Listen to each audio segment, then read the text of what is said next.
You unlock this benefit with the key of Patreon. Beyond is another dimension. A dimension of thought. A dimension of speculation. A dimension of mind. You're moving into a land of both waffle and substance. Of things and ideas. You've just crossed into the podcast zone.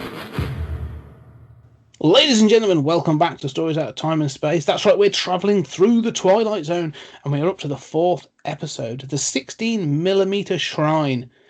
And so this film is an aging film star, an aging film of the sort of the 30s, struggles to sort of move on, and sort of spends her entire time watching her old movies and sort of living that nostalgia life until she starts to be forced to confront the realities of her current present life, and eventually finds a way to escape it all and move into, I don't know, another dimension. We'll talk about it.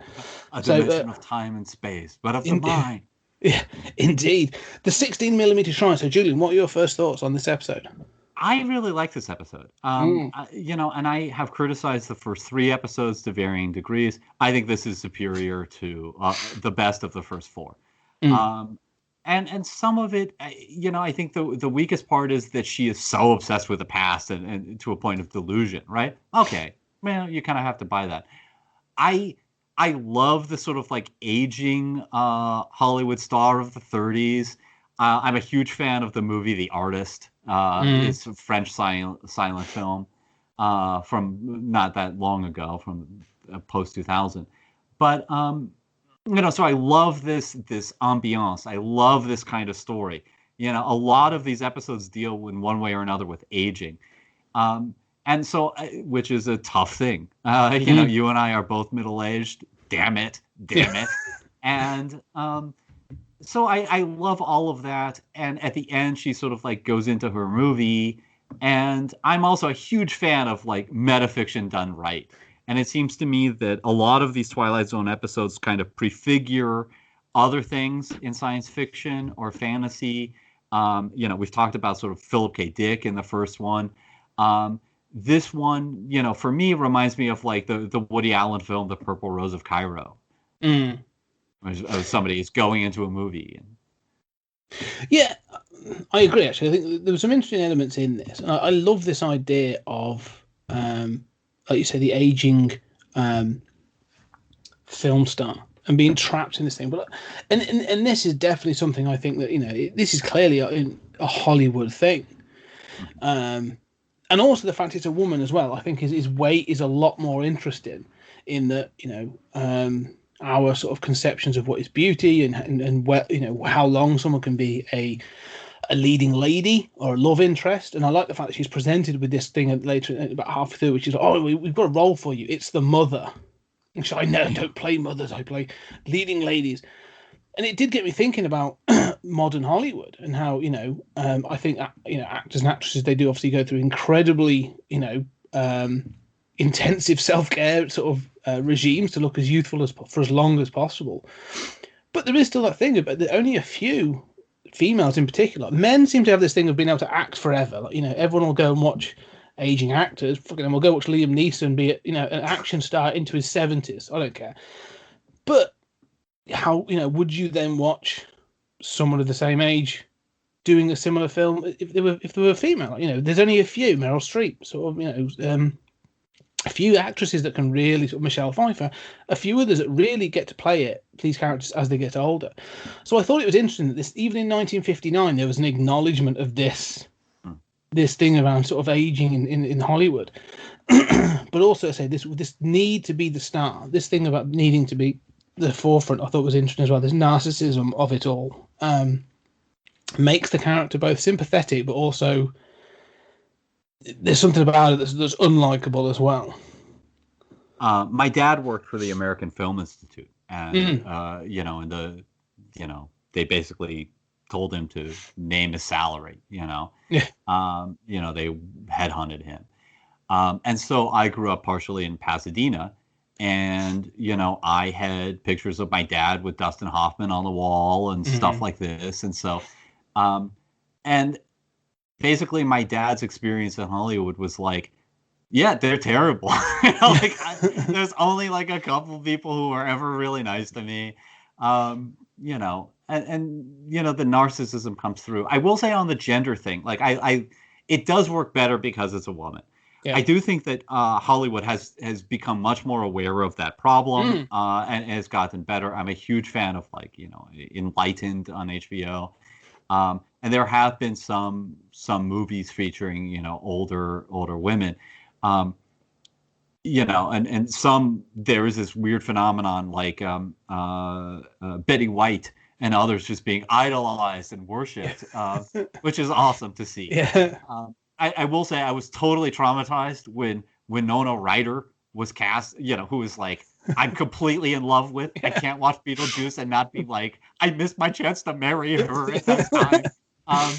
But when she was cast as Spock's mother in this Abrams Star Trek, I was like, oh, that hurts me. And she was like the oldest person in it outside of Nimoy. Yeah, so there is the audience sort of experience of this too. But yeah, I think that's a recognizable dynamic. But it also just sort of transcends that, right? And gets into nostalgia. And obviously, look, what half of the whole Trump thing and half of the whole Brexit thing is nostalgia for, the 50s and for, the World War II period and sort of when we were strong, the empire and all this nonsense. Yeah, well, Hollywood in the 30s was terrible, Yeah. I mean, it was terrible. Yeah. Oh, that's a big part of this film, isn't it? Like, nostalgia is dangerous. Getting stuck in that dark room of just reflecting on the past and how good it was, but everyone has this. You say just about the 30s being awful, and yeah, you hear stories of like Clark Gable probably had it fine, but he was a terrible person and treated people awfully, and other people were treated by studios absolutely horrendously. But even today, like, I know people, and not to name them, but I know people that routinely say they talk about how, God, do you remember we went on that holiday when we were 12? And like, not really, because that's 30 years ago. Like, I don't want to live in that moment. But people, there are still people that are obsessed with that idea of youth and what they did when they were in the. And they've Hollywood approaches this from different angles, because you do get those stories of people where you go like, I had my best moments when I was in high school, even like Married with Children, sort of the dad character in that, how he, high school sports star, that sort of thing. Yeah, it's a real sort of hang up that I think that people acknowledge.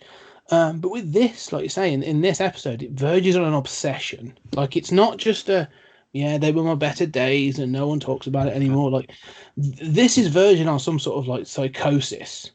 Like, she's dangerously sort of obsessed with this stuff, to the extent of like, I love the scene when her co-star from the 30s comes to visit her. Like, he's in town for business, and this guy turns up and he's got like thick glasses on, he's got a receding hairline.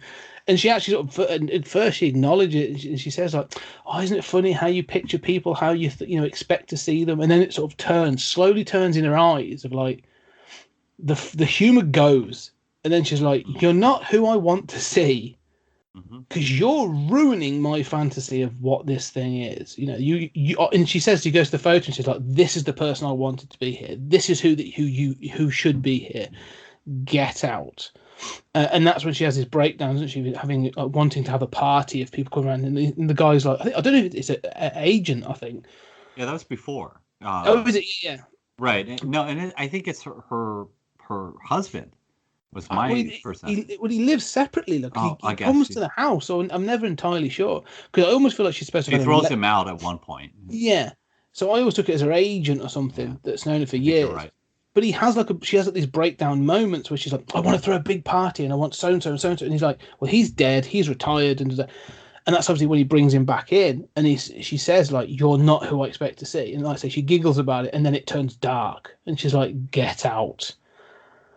And I'm like, this is a psychosis. Like, this woman needs some real therapy. Like, there's something dark going on here. No, you're right. I mean, she's clearly crazy. She shuts the windows. She shuts the doors and, and says, the outside world doesn't exist. She says when she goes to the studio and it's a mother, she would be playing a mother and not a big role. Yeah. Instead of saying, thank God you want to cast me, I hope it's decent, but, what am I going to get right now? Maybe I'll do this. And if it does well and people see my acting ability, I'll get something else. Instead of that, she plays the diva and she comes back and says, that producer doesn't exist. That studio doesn't exist. It's this total denial of reality. I do think it touches on, I wanted to say in terms of the gender thing that I like that scene too with her former romantic co-star. And I think that makes it less about gender, even though it's, he looks terrible, right? He's aged horribly. So much for the idea of men aging gracefully, because of course it's the same actress who plays, her in the movie 20 years ago that you see. That sort of detracts from the gender point, although you're right, of course, and that's obviously there. The other thing is that, I think about it's not just actresses and actors, it's like sports stars, right? Like you were talking about Married with Children. I mean, I think back on my college years and, I other times like that. But then I also remember I was miserable. I was suicidal every day. I was young. I was getting drunk and stoned all the time and going to the library and listening to opera for the hell of it. But I was also miserable. But it's, you think of somebody who goes to the Olympics, you're an Olympic gymnast at 16. What are you going to do at 30? How do you live a life like that? And yet that's the case for a lot of, big name people.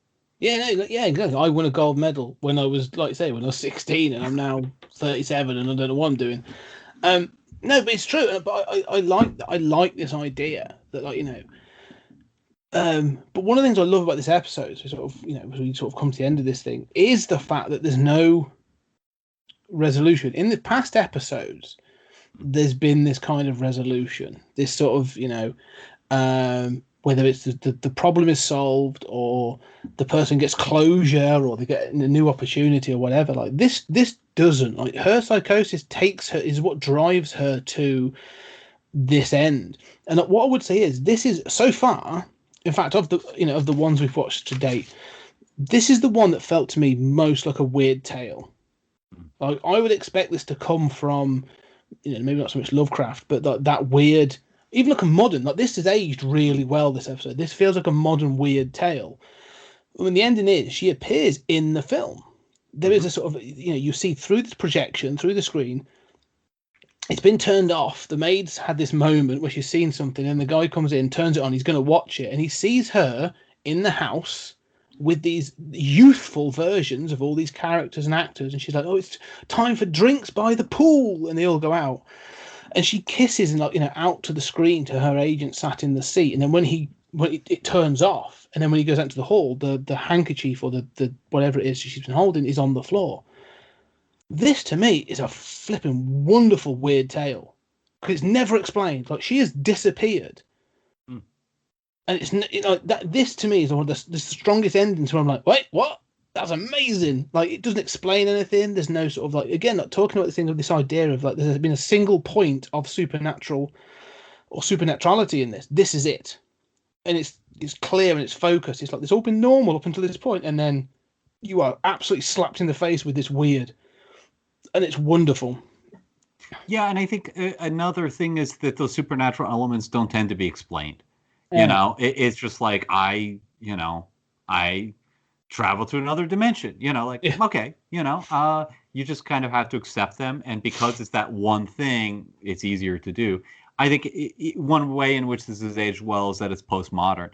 And it's sort of the ultimate coalescence of her obsession with the past and her nostalgia that she wishes, and she literally goes into the film.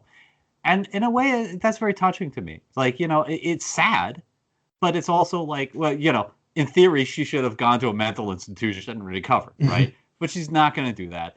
This is her sort of, in a way, it's kind of an apotheosis. It's kind of she has gotten her wish.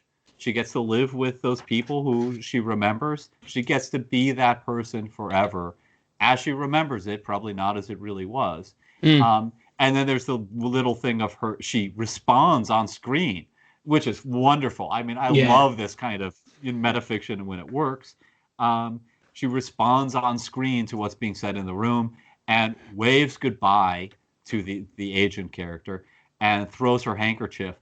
And each time I've watched this, I sort of rewind and make sure that handkerchief isn't coming off the screen. No, it's not. No, it's not. It is. They're not able to do that FX shot, but he finds it in the room later. And so no, it's in the hallway. It's wonderful. The shot. That's what's so good about it. It's like the shot of where what he sees is the actual house. The hallway of the actual house is where she's got the sister to go out to the pool, and he goes out to where that shot is, and then he finds the thing on the thing on this floor, and it's almost like this final passing into this other dimension, or this land of the film, and I love it. I absolutely love it. I think it's fantastic. But it's a wonderful tale of the weird. This one, I'd say this is one of my favorite ones so far. Really strong. Really, I agree. Rested with me. It's the best of the first four. Yeah. Okay. Any final thoughts, quickly? No, I'm good. Okay, ladies and gentlemen, there we have it. That was the 16mm Shrine.